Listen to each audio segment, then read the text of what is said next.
Solidarity and working together have always been part of life in the valleys. People here have organised, they've rebuilt, and they've moved forwards as a community. And you know that engine of solidarity, it still matters now, because this election is about the future of our country. It's about the kind of Wales we want to build together. This time, the choice is clear. A fairer Wales for every family, or futures put on hold. A new chapter for Wales, fairness you can feel. And I know that phrase only matters if people actually feel difference in their lives. Many people are impatient for change.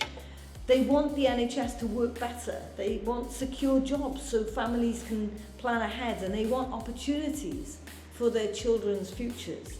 That impatience is real, and I share it. Now we can start building that new chapter for Wales. And there's no better place to begin that chapter than here in the valleys.